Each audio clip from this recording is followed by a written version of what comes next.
I'm Cathlyn Choi, a Korean chef now living in the US. My passion is creating healthy and delicious foods using some of my favorite Korean ingredients. Join me in learning about Korean foods, ingredients, and culture.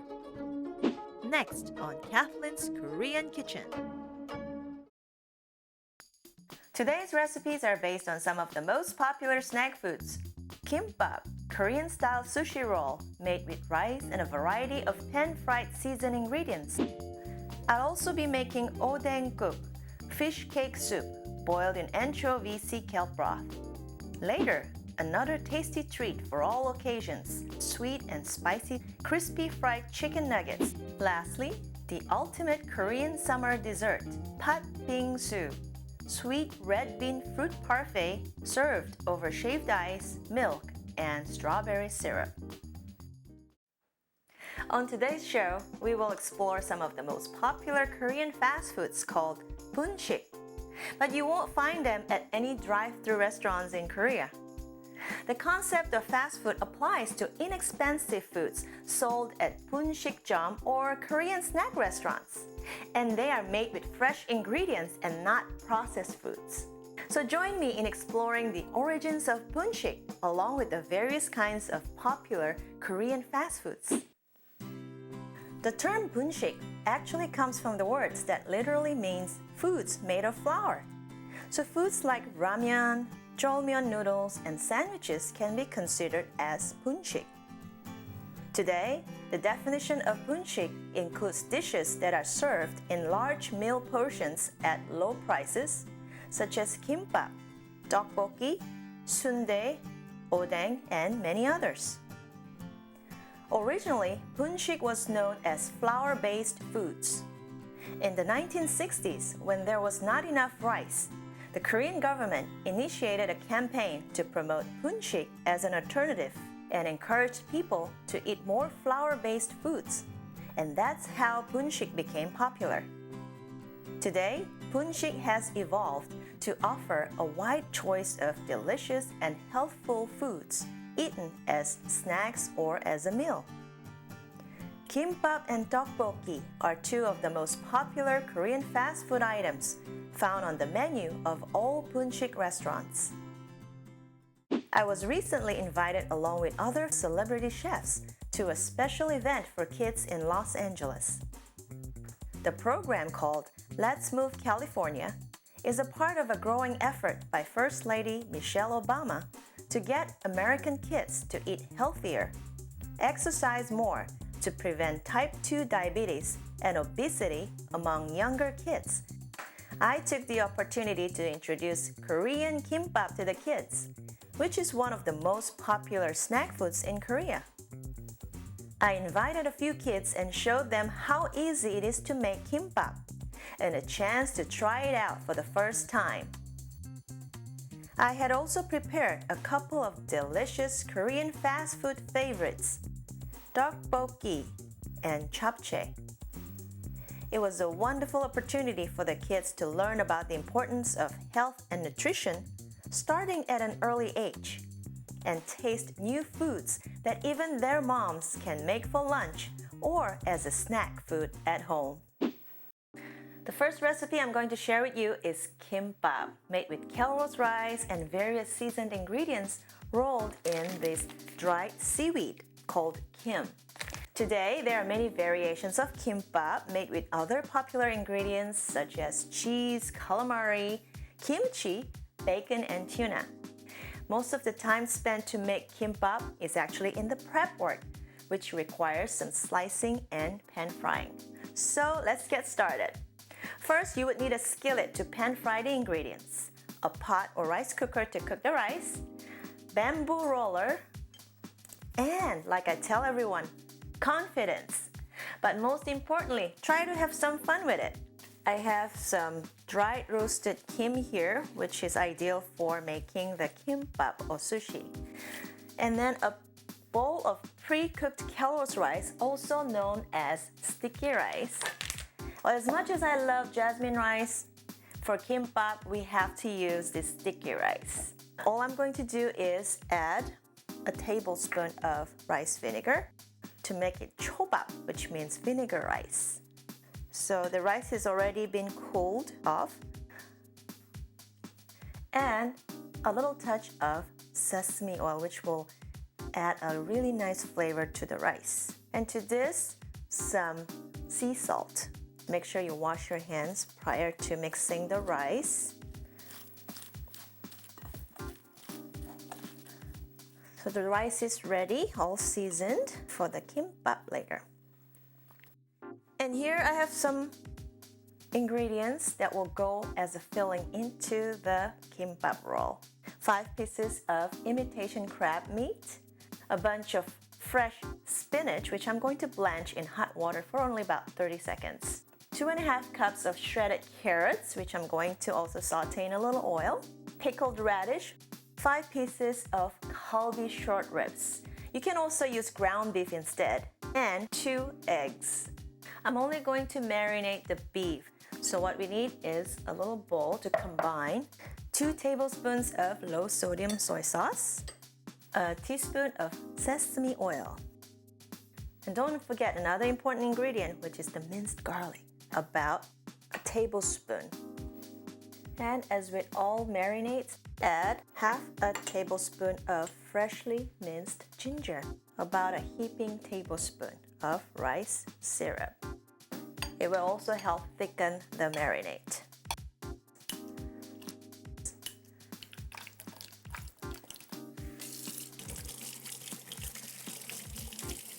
In a bowl, break the eggs.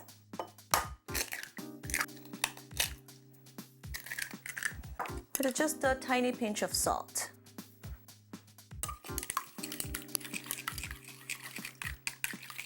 Since it's a non-stick pan, you don't need to use too much oil. So we're gonna flip it over. The eggs cook pretty fast. It's done.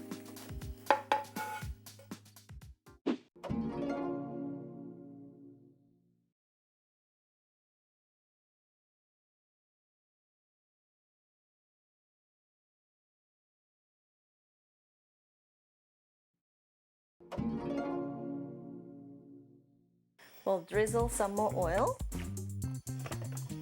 Saute the shredded carrots. Pinch of salt and pepper.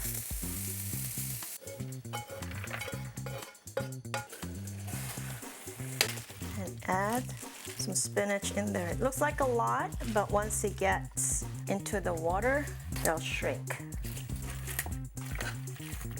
There you go, it's already wilting. And in the meantime, I'm going to cook up the kalbi short ribs.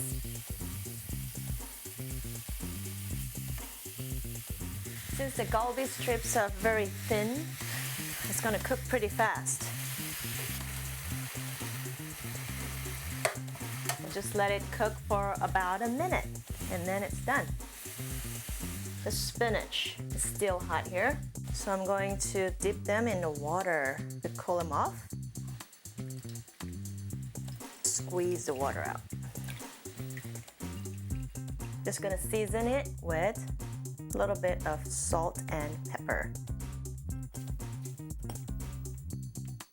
And then of course the egg. Now it's cooled off, then I can cut him up in strips.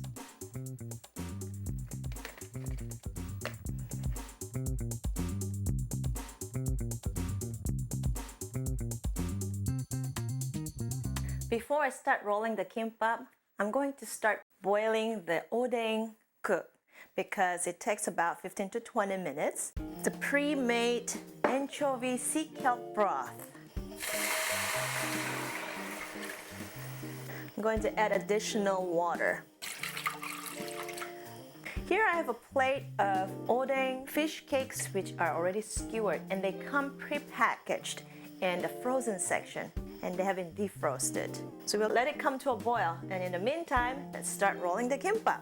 So we'll place a sheet of roasted kim right on the bamboo mat and spoon out some cooked rice, which was seasoned earlier with some vinegar, salt, and sesame oil. We'll spoon out some and onto the seaweed like this. Spread it out thinly all across the seaweed. Just want enough rice and to enjoy the rest of the ingredients. And our mise en place here for the filling. Okay, let's start off with the crab meat. And then the daikon radish. They all come pickled in a package, and also you can get some of the ones that are not colored like this. And let's mix the greens. And some shredded carrots. I guess it's better to put the shredded carrots in the middle and not towards the end so that they all stay intact. Piece of juicy kalbi beef here. And then start rolling. Remember to squeeze as you roll, otherwise all the ingredients will come apart. But also be gentle with it because the seaweed is very thin. Re-roll it tightly using this bamboo roller. Now what you do is brush the outside with some sesame oil here. It gives it a little nice glossy look to it, but also it helps when you're slicing it with a knife. Well, the first one's done. I have 4 more to go, and it took less than a minute to make the roll. Let's roll the rest of the kimbap.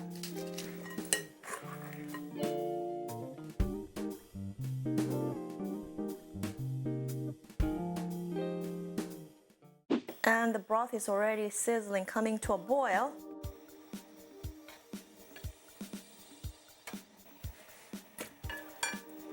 And so we'll let it boil for additional 15-20 minutes until the fish cakes are all cooked, and they'll give a really nice, richer flavor to the broth. So we'll close the lid and simmer in medium-low heat.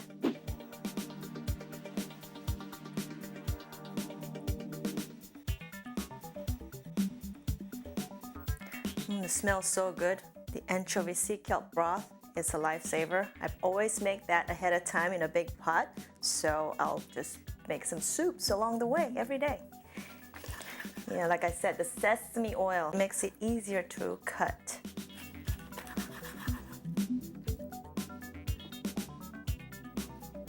Some roasted sesame seeds.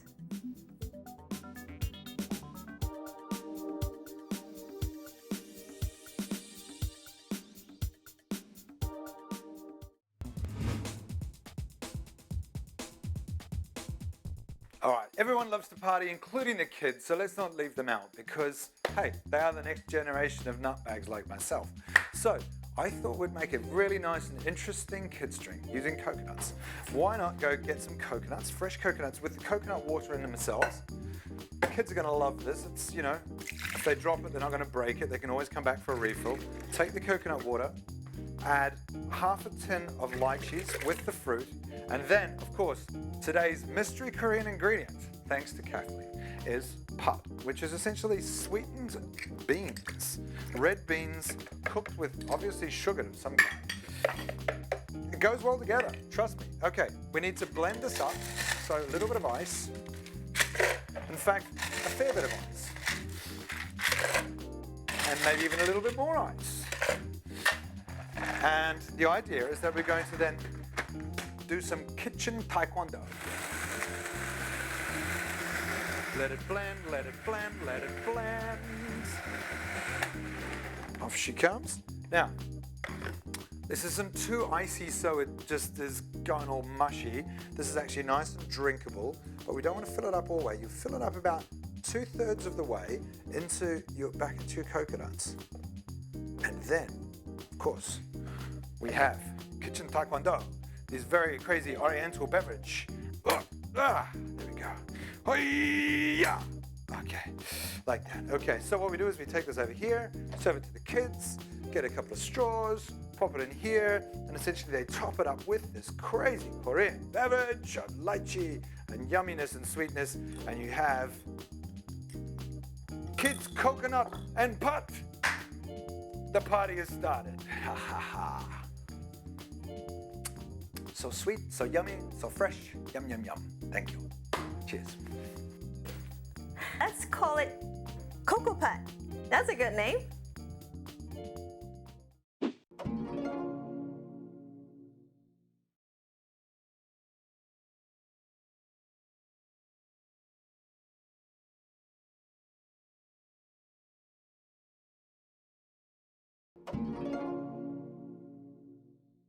Now the next dish is an all-time favorite of mine. I call it sweet and spicy Korean chicken nuggets.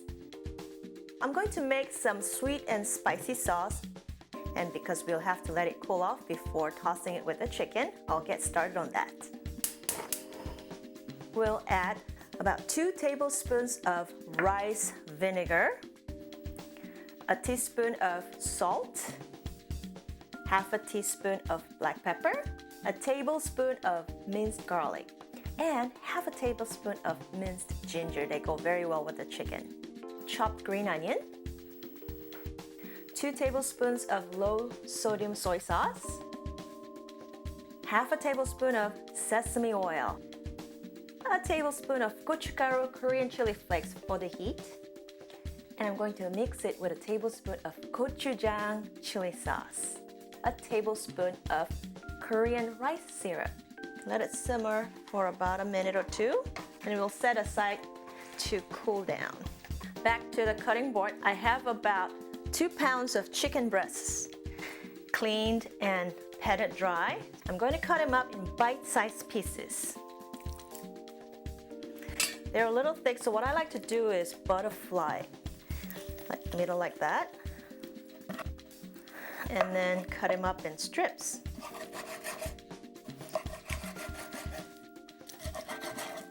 And in another bowl, I'm going to dredge the chicken in some corn flour. And in another bowl, I'll make a light tempura batter. Add a pinch of salt. And the key to it is using ice cold water, which will make the batter crispy. We don't want it to be too watery either. That should be the right consistency.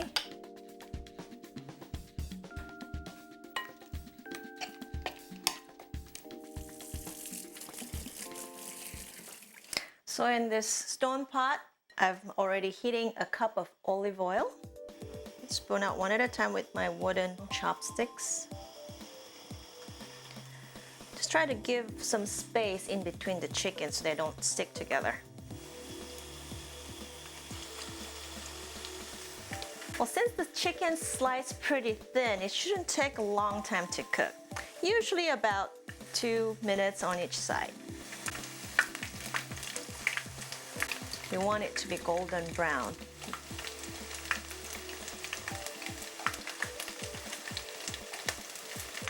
So in a mixing bowl, I'll add the chicken. So make sure the sauce gets coated evenly onto the nuggets.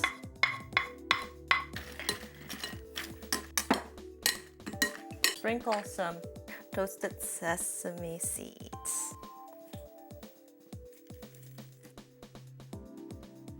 All right, let's see how it turned out.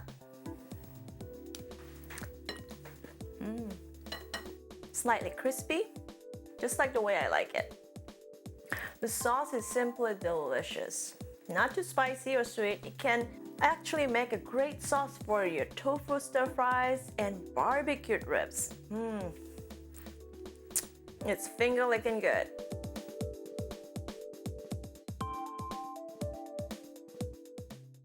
And moving on, I'm going to make one of the most popular summer desserts, Pat Bingsu, Korean fruit parfait. I'm using pat, sweet red beans or azuki beans, served over shaved ice, some milk, and fruit cocktail. So today I'm going to try and attempt making my shaved ice using a blender.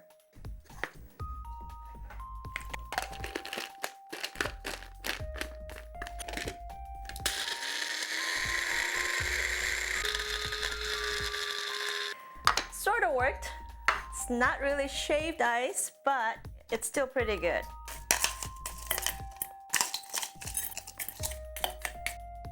a tablespoon of strawberry syrup. Look at how pretty the color is. Top it with some poached fruits. Peach, strawberries, some coconut jellos. And then add a little bit of the sweet red beans. Yummy. Then we're going to add another layer of ice.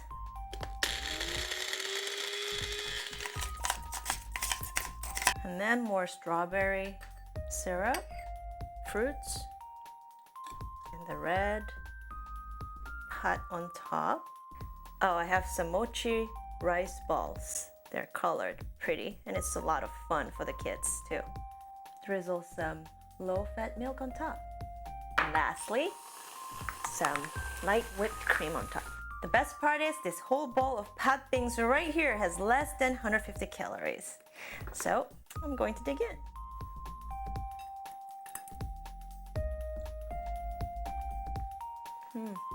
Delicious.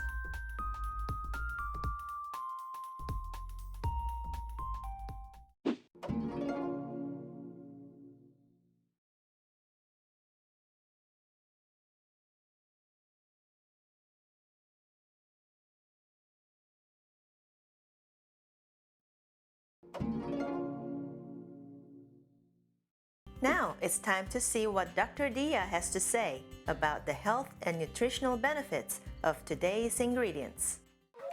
Sweet red beans, or adzuki beans as they are sometimes called, are often featured in festive dishes on Asian holidays because of their joyful red hue, a color which is associated with luck and happiness in many cultures.